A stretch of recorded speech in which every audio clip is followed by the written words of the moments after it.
Hello, everybody. This is Thinking to Think. Today, we're going to be discussing the craziness that's going on in Israel and Palestine, Gaza Strip. We're going to be discussing the moral issues, origins of the conflict, and basically what's the current situation as of October 15th. So, without further ado, let's get into it.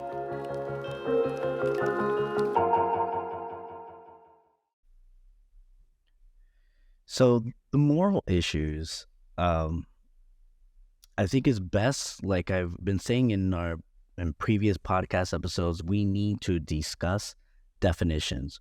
You know, you need to understand clearly what what the other person's saying. So we're going to define morals right now. I've defined it before, but I'm going to do it again. Morals is basically the standard of how you act within a community. So it's basically your community's beliefs, ethics, that type of nature. Okay, it's different from ethics itself because ethics is more of the self, whereas morals is the community way of life. So, for example, one the Aztecs, it was morally justified to do certain sacrifices, certain rituals, whereas other countries, it is moral to have the moral thing to do is to make sure you do arranged marriages. That's fine. That's morals. So now that we have that out of the way, this situation is, a lot of people are saying it's moral. It's a moral issue. It's a moral situation. Like, oh, it's the right thing to do. Go to Gaza. It's the wrong thing to do. What they did before. We're gonna get into all that. It's a bit complex. I'm gonna simplify it as much as I can. So in Gaza, the moral issue was the treatment in Israel. This is the argument from the Palestinian point of view that Gaza is basically a ghetto type of environment where they do not have the basic standards. Yeah, that is not indisputable. However, the in the Israeli point of view is that they have been giving aid, but the local government, which is run by Hamas, is not providing that aid. They're taking it and using it for weapons. So Egypt and other countries are refusing to take in the Palestinians. It's very, and their concern is very honeycomb, where they may have pockets of terrorists within the refugees. Now, that has happened in current history. So their concerns are legitimate in that sense. That's why nobody's protesting against Egypt and other countries. Now, when I hear about this complexity, I can't help but think of Thomas Jefferson's saying regarding slavery. It's like holding a wolf by the ears. So that's the predicament they were in. Now, the whole protest that occurred over the weekend, protests and riots, I would say, it's been kind of an eye-opening in a sense that a lot of people don't know what they're talking about. For example, I saw Queers for Palestine, except Palestinians have laws against LGBTQ activity, and I'll get into that. You can die. They will kill you if you're a part of that community and you live there or were there in general, even visiting. So that goes without saying. There's a lot of nonsense going on. I hate to say it, nonsense, but it is. We have to call it by what it is. If you're gonna protest, if you're gonna riot, if you're gonna excuse me, let me take that back. Don't riot. If you're gonna protest, you need to you need to know what you're protesting about. You need to know. If you don't know and you're just going with the crowd and just trying to get, social points, then I don't know what to tell you, except you're a useful idiot. So clearly, if you're listening to this episode or this podcast, you would know that you are not a useful idiot because you care about critical thinking. Now, let's talk about the origins of this conflict. Now, we're going to be focusing on the 20th century. However, this conflict, believe it or not, has been going on for over 5,000 years. It's like that 30. I believe it's around, and I could be done the math wrong, but it's about 3,500 BC when Israelis migrated from the eastern part of Egypt, and they moved across the desert, and they went to Jerusalem. That's indisputable. I know it's in the Bibles and in historical texts, but there's evidence. This is not something that people say, oh, it didn't happen. Like historians, archaeologists, they found evidence that this is true. So, having said that, the Muslim religion was established in the 7th century. Now, take a moment to think about that. That's around the year 600, around there. So they were there for a while. So this whole thing about, oh, there's stolen land, we're going to get to that on why they're saying that. Now, the Muslims rose up in mid-7th century, while the Roman Empire was kind of degrading at that time, at the same exact time. So these Muslim empires that were built, they basically crossed and pushed the Romans out of the Middle East, because the Romans, kind of like the United States, was like the world police state, and the world was a lot smaller. And I don't mean that literally, I mean that figuratively, due to transportation and technology. But Rome had most of Europe, North Africa, and the Middle East. That was their territory, and it got pushed. It was the beginning of the end for Rome anyway, so it was bound to happen. So moving on. Now we're going to go into the 20th century. Oh, and I forgot to mention, the Muslims pushed out the Jews, basically, as part of this push for land and conquer. So that is important to say. Now, the 20th century. Around 1917, British did the mandate, the Balfour Declaration. It was a promise to... It was basically a promise. It was a public pledge that basically to establish a national home for Jewish people in Palestine. Now, it was made during like World War I.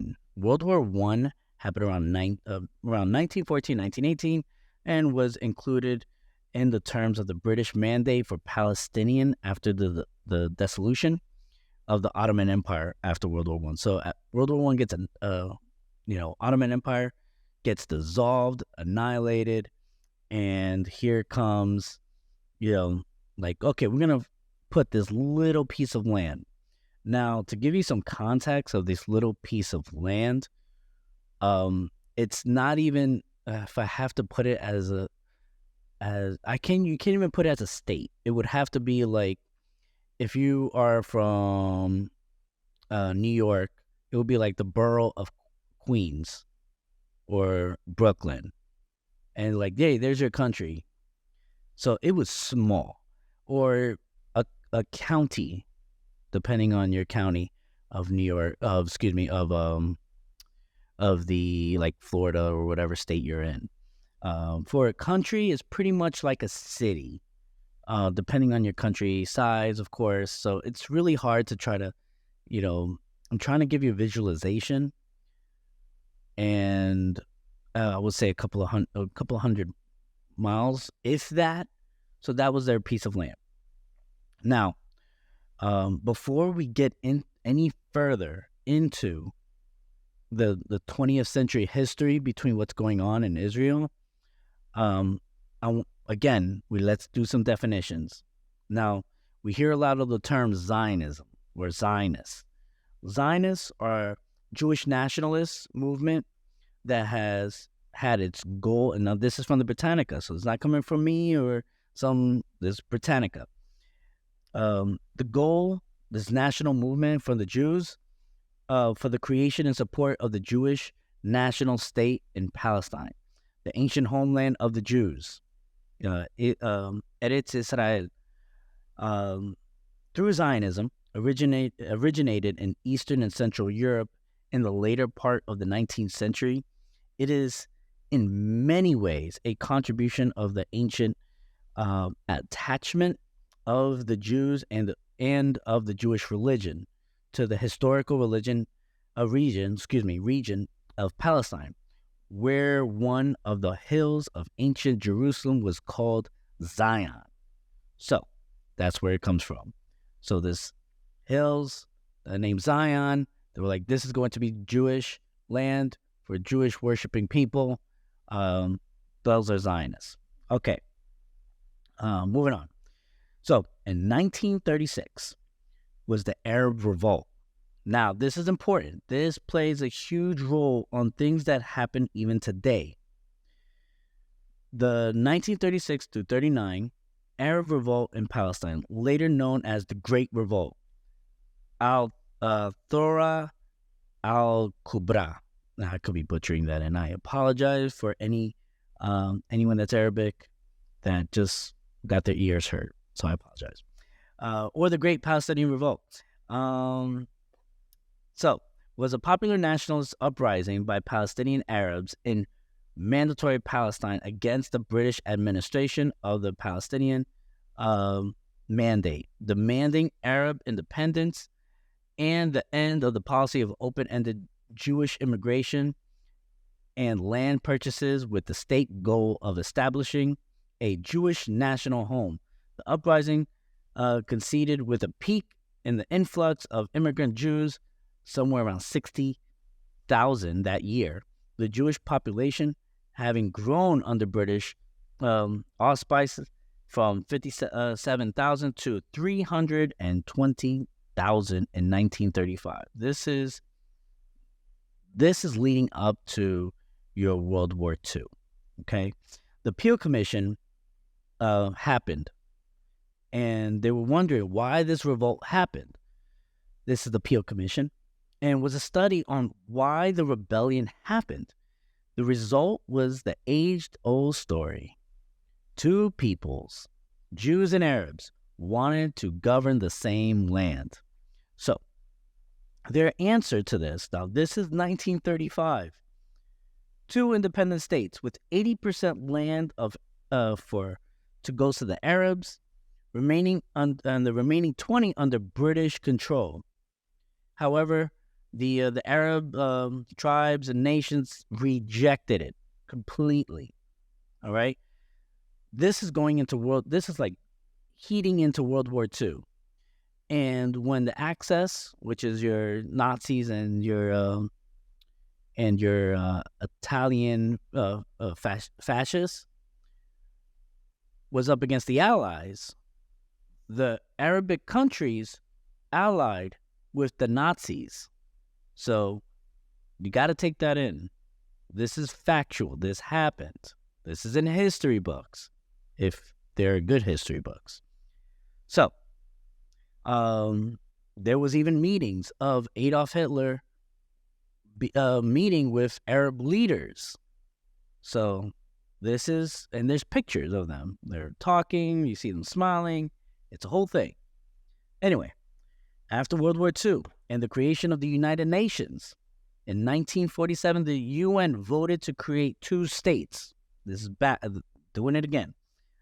Israel was originally, going to be two small pieces of the land, around the size or smaller than Gaza today. So it was going to be small. The Arabs said no.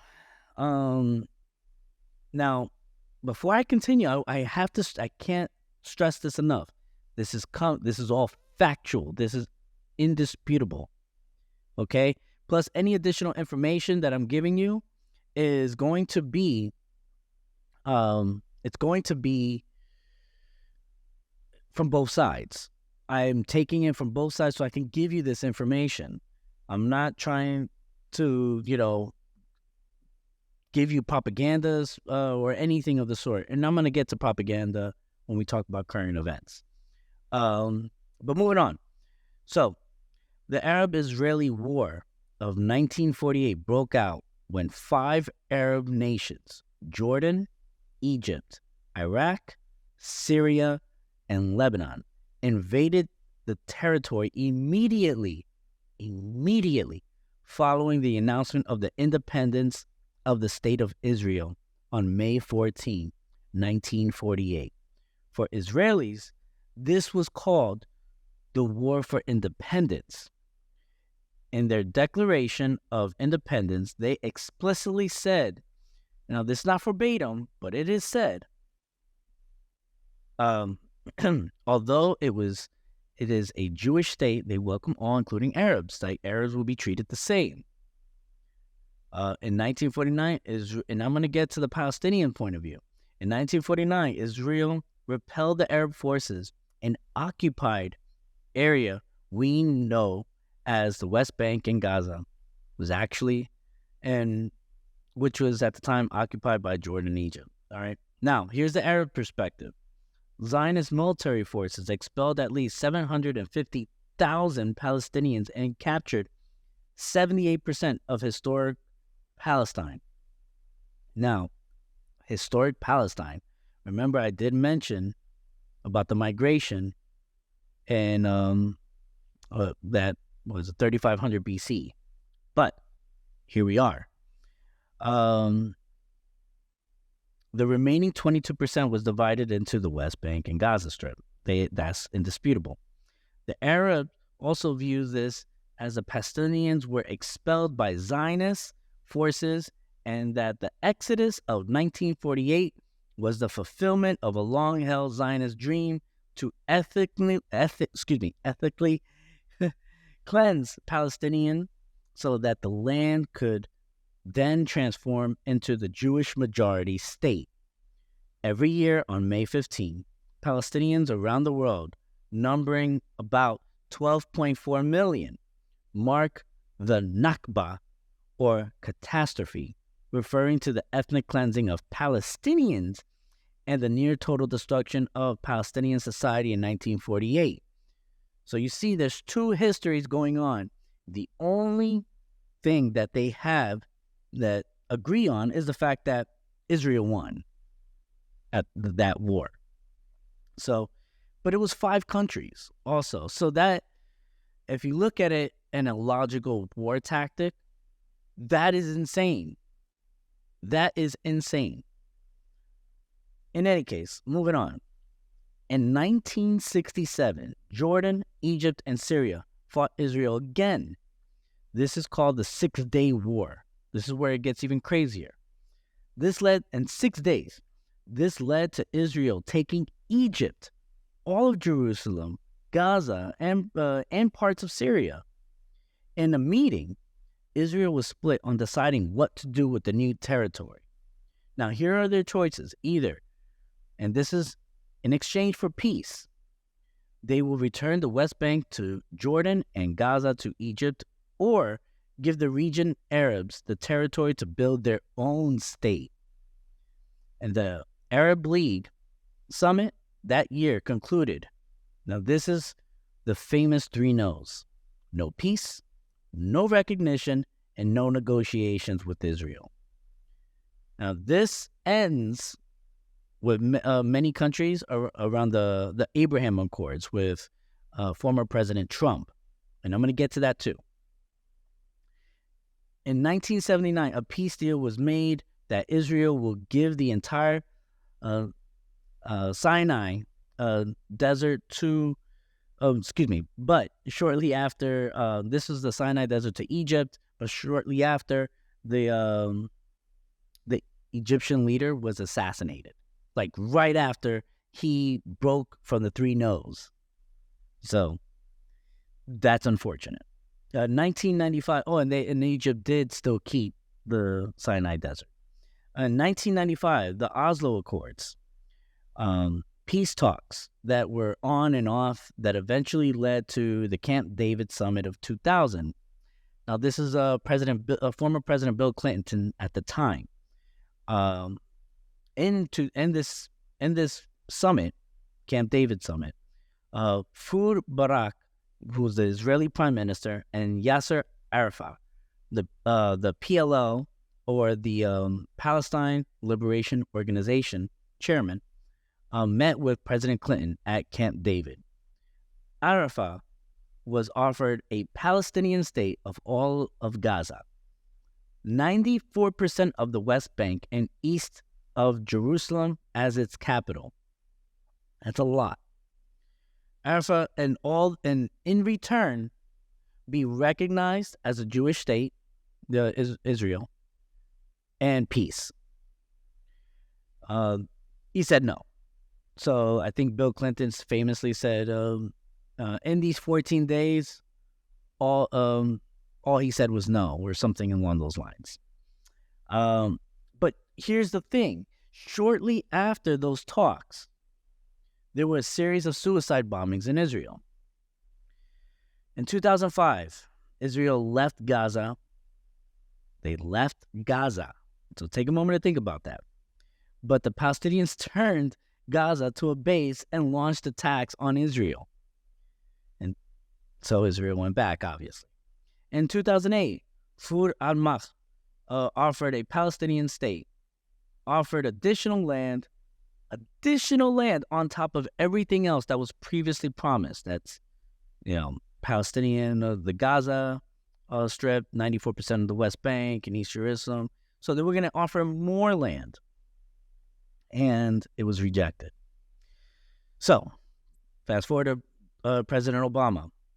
During this administration, this is where it gets really bad. Now, I'm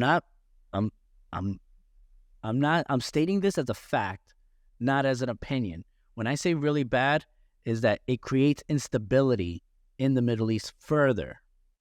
And I'm going to explain that for context. Okay, this is not my opinion.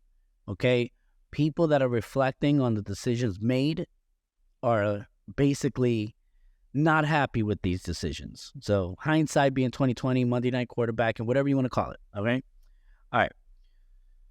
So in order to bring Iran to the fold, and we had problems with I think it was the Saudis, or anyway, more support for Iran was given to help balance the Saudis. But this created an issue, which created an ongoing conflict in Yemen. So this is something that's going on even today. Saudis decided Israel was not the problem, Iranians are. So this is slowly leading up to the Abraham Accords. Okay? They gave money, they gave support to Iran. This is the United States, which created instability in the Middle East. Iran and many countries, they don't get along. They do not get along. And I'm going to explain that a little bit further. Okay? In 2020, that's the Trump peace plan between Israel and Palestine was heavily in favor of more territory for Israel. Okay? But turned a cold peace to a warm peace between Israel, Emirati, and the Bahrain, or what we know as the United Arab Emirates. Egypt became more favorable towards Israel due to the issues with Iran. So Egypt, Saudi Arabia, UAE, the United Arab Emirates, they're not fans of Iran. And so they actually become a little bit warmer with the Israeli state. Now, Israel does have an Arab population and is recognized. There is even a Supreme Court judge who is Arabic and Muslim. That he's still in the court. Okay. This leads up to the current situation, which is going to full circle on why I said the support that happened in Iran was actually not good. And I'm going to give you context with this. So, disputes and claims. Israel installed roadblocks after Hamas called for attacking Palestinian Jews in the streets. They were getting attacked. They were getting filmed on TikTok. They were getting, it was bad. And they were being celebrated for attacking these Jewish Palestinians. They canceled their elections. Now, Hamas has, I believe, a 4-year term. And I could be mistaken. I should look that up before.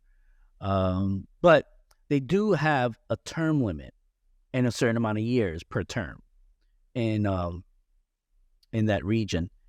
And they've been in power for 16 years. Like, they had no election.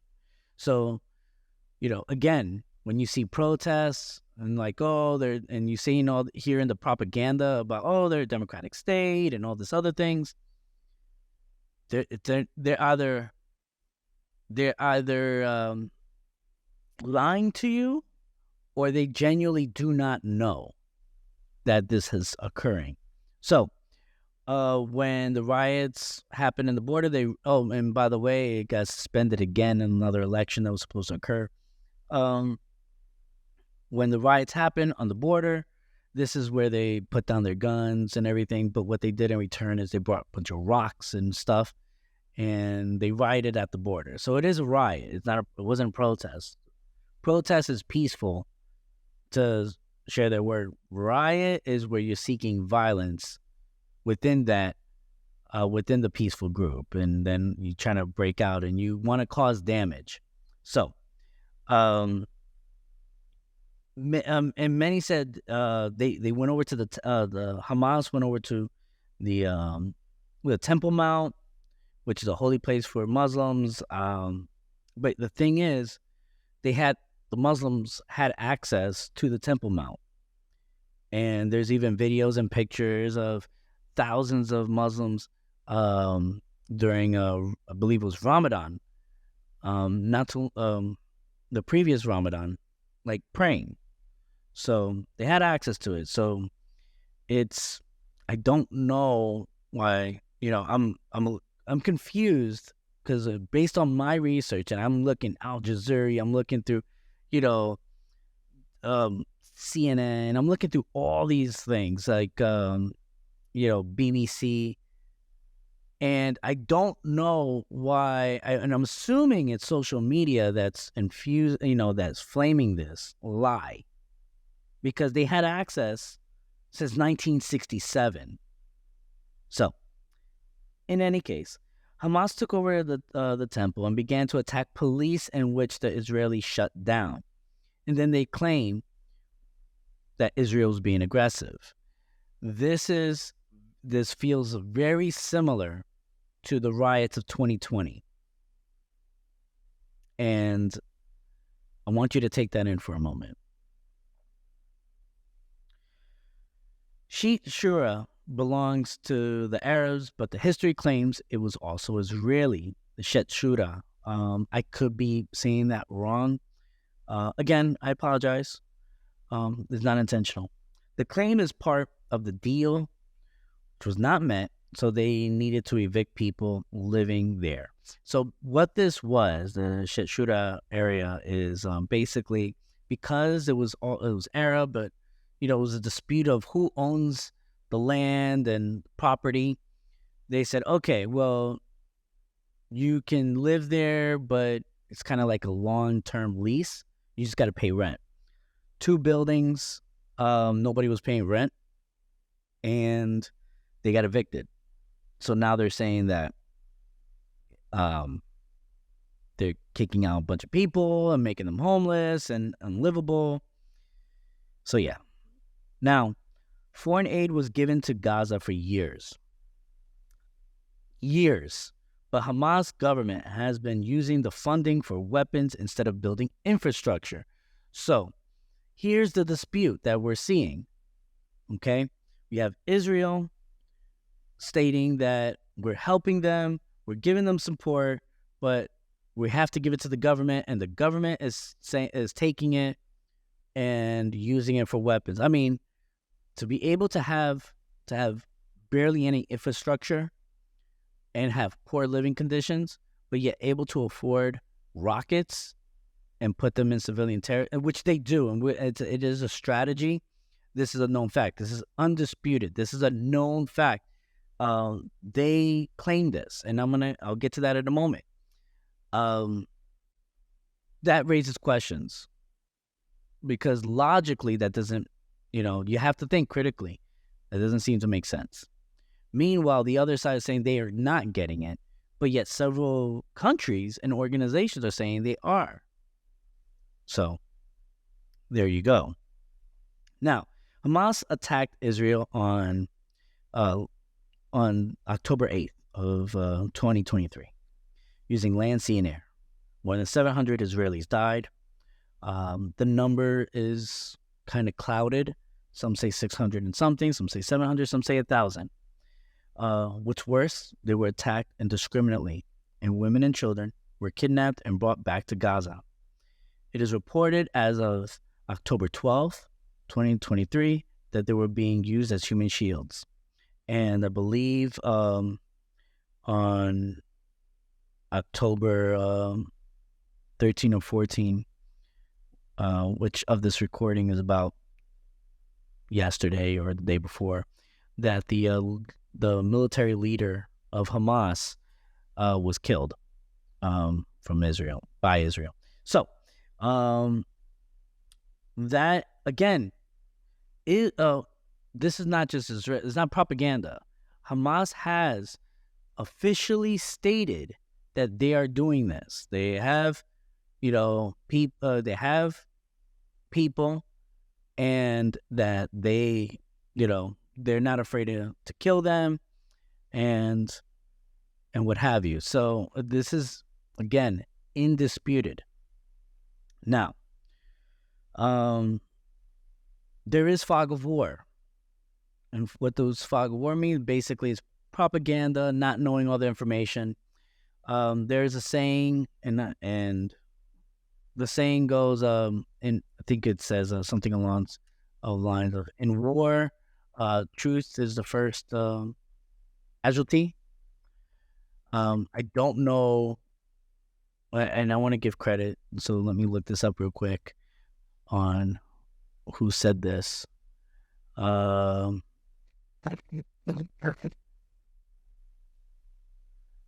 wow,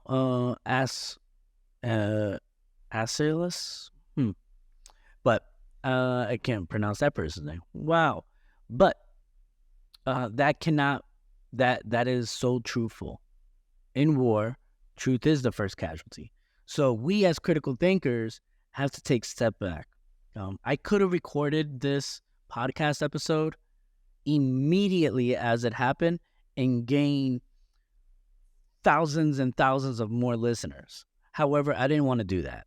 The reason why is because, first of all, you cannot just take things in face value. You have to analyze what's going on, figure out why it's happening, and make conclusions on yourself, And that's what we do as critical thinkers. We cannot just emotionally be charged. My morals and ethics align with you don't kill innocents. You avoid innocence. You avoid as much innocent casualties in war as possible. But I do know that in history, war is ugly, and it happens, and it will happen, and it continues to happen because that is part of war. The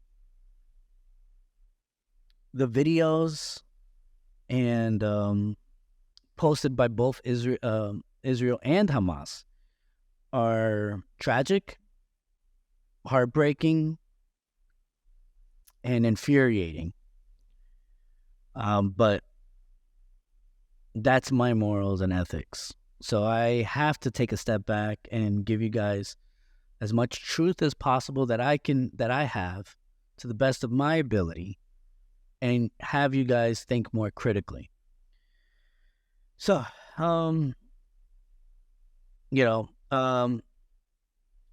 last week or around this, a few days after the attacks in Israel,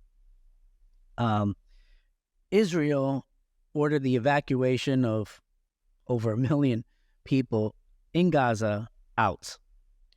Hamas has ordered them to stay, that they will not leave, that they are patriots and blah, blah. That's their excuse. There's no way in history that 100% of any population in recorded history agrees with a particular government. There's some that will forcefully say they agree, but journals, primaries, and other primary sources will differ, and secondary sources will say different in history. So I do not believe that every Palestinian is Hamas, nor believe that, nor would I believe that every Hamas is Palestinian. But that's another conversation.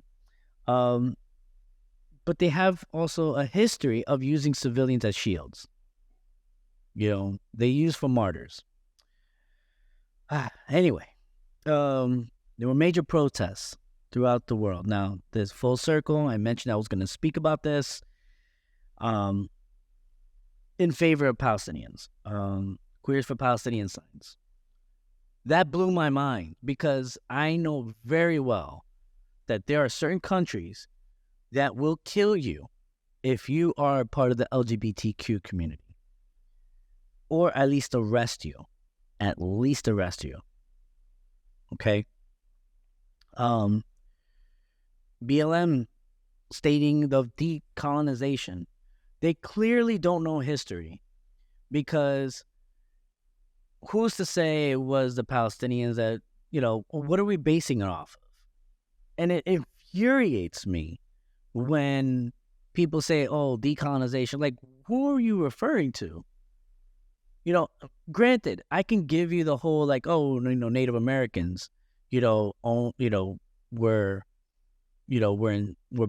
is United States is Native American land. I can give you partial credit for that. However, to assume that every tribe was the same is insane and infuriating, because that's very racist, basically, towards natives, towards indigenous people, because they had different cultures. They had different, depending on the region, depending on the tribes, there were different groups. That's like saying, oh, Hispanics are the same, and I'm Hispanic. That is insane. It's wrong. It's racist to even say that. So, going back, decolonization, like, who are you referring to? Are you referring to the 20th century decolonization, or we're talking about the first people? Because if you're talking about the first people, Jerusalem is the Jews. Okay? Are we, if we're talking about the 7th century or the 20th century, I can then, okay. But what are you referring to? And if you're referring to 20th century history, but yet still say that Native Americans, we have to go back to Native, like, it doesn't really, the conclusion does not represent the premises. It's not true. So it's not logical. So, the Democratic Socialist Organization. Now, this is the squad or card members. They're in full support of Palestinians. And just so happens that the Congress members of those organizations are not saying anything.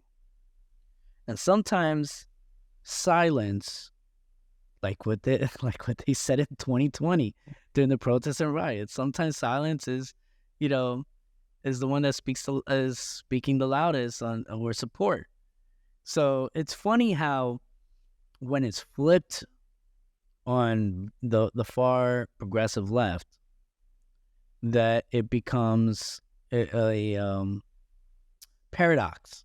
They don't know how to respond. So for these groups, I can't help but think is nothing but truth but power, which is unfortunate. It's unfortunate to those that do get discriminated, and they use these organizations use them to a clutch, and it's just so infuriating. Anyway, now should the United States go in with Israel and attack? Here's my concern. I'm not war drumming or anything of the sort. I'm not some of these idiots in the Senate that were saying we need to send troops and go after Iran. I'm not saying that, not even the slightest. Here's what I am saying. We're going to base everything on facts. We have a lack of recruitment. The recruiting issue we have for our military force is a serious problem. Most young people are overweight and unhealthy with mental issues. They can't even get into the infantry. They clearly lowered their standards because some are, but that's it's a problem when a young man, and I say young man because relatively speaking, combat arms are usually heavily male. I know females can get into the combat arms. I'm not disregarding females. I'm saying males. I'm referring to males because they're the majority of that group. Okay, so they can't even do 50 push-ups. I am not of drafting age. I'll say that. I did I went in through ROTC. I got commissioned, then I ended up resigning my commission. Whole other conversation. But I can say this. I can do 50 push-ups, no problem. And I'm already in my 40s. So I'll say that.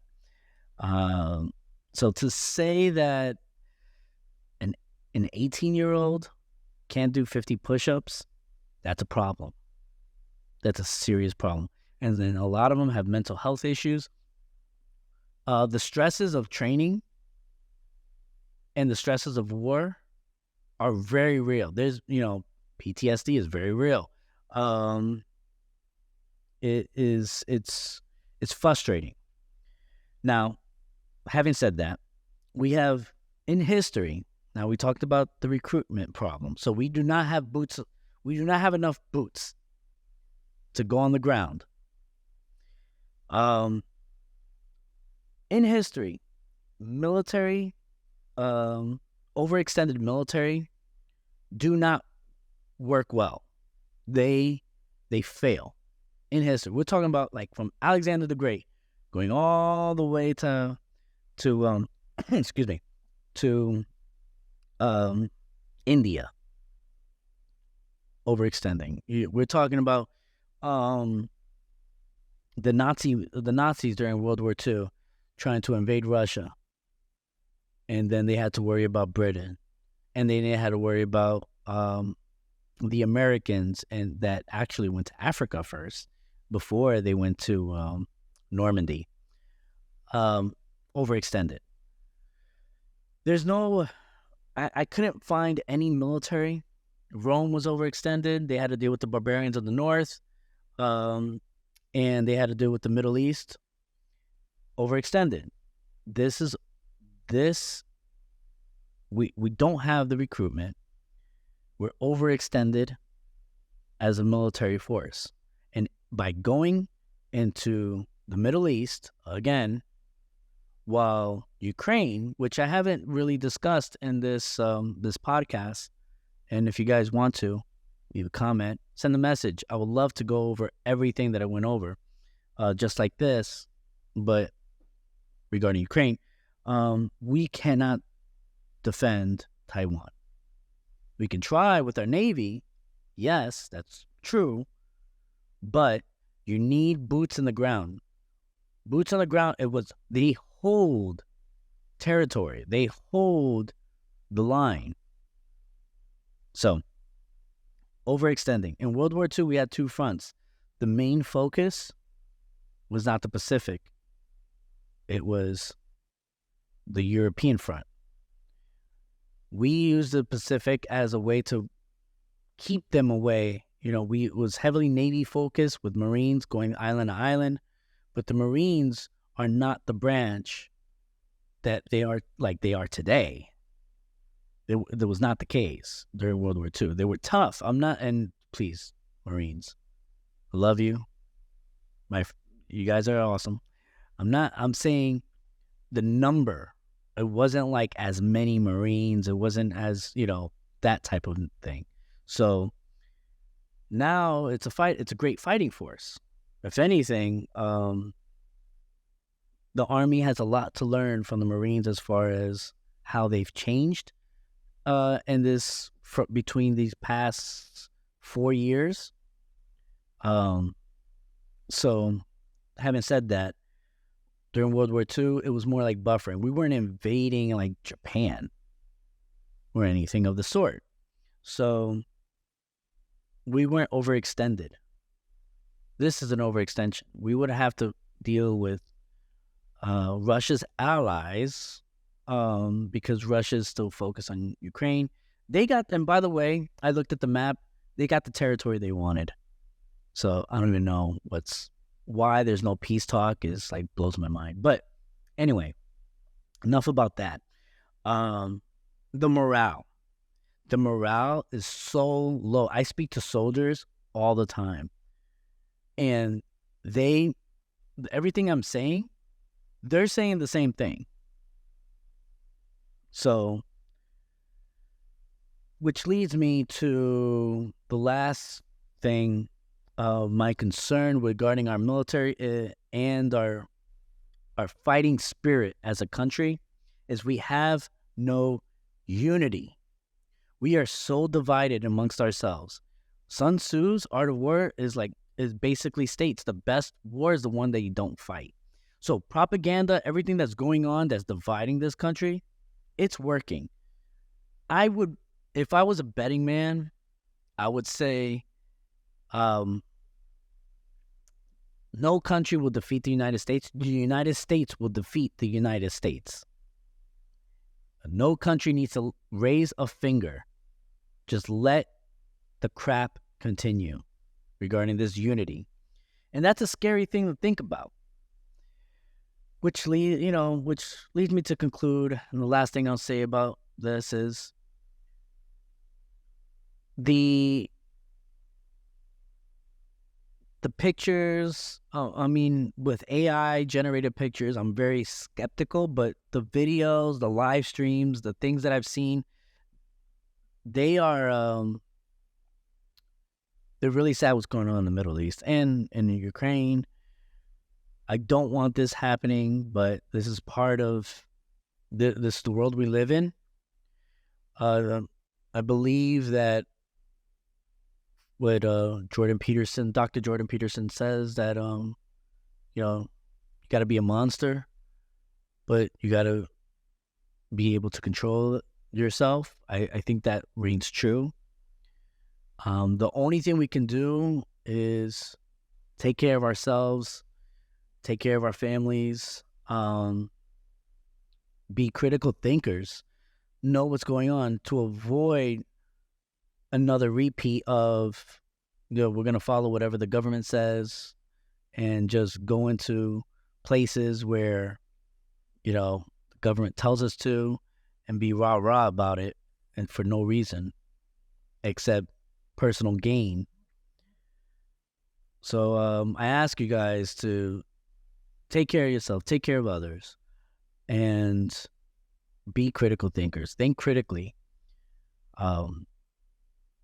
I appreciate all of you. Share, please like, 5-star it, share it. I don't pay for marketing at all. So the only thing I can do is ask you guys to just share this podcast, help people become critical thinkers, get them out of that weird mental bubble that they're in, and let's build a thinking society together. So thank you again. Oh, and last thing, and it's a plug. I wrote a book.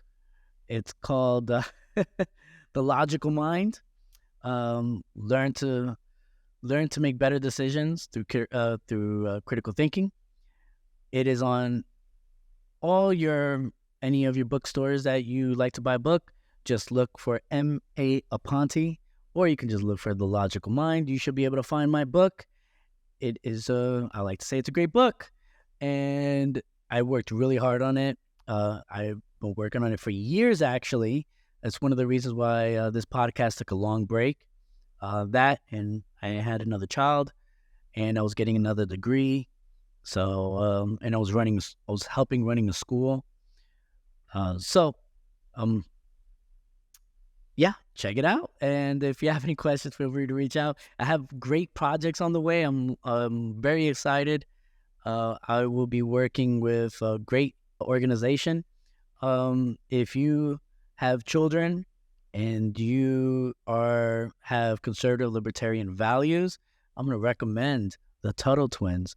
And if you have teenagers, watch out for a course that I've created, I'm teaching, coming next year. So be on the lookout for that. I will talk more about that. It's great. I've been working hard, very digitally with Connor Boyack, author and creator of the Tuttle Twins. So I am excited. I hope you're excited. Please, again, share this podcast, share this episode. Let's build a thinking society. I appreciate you.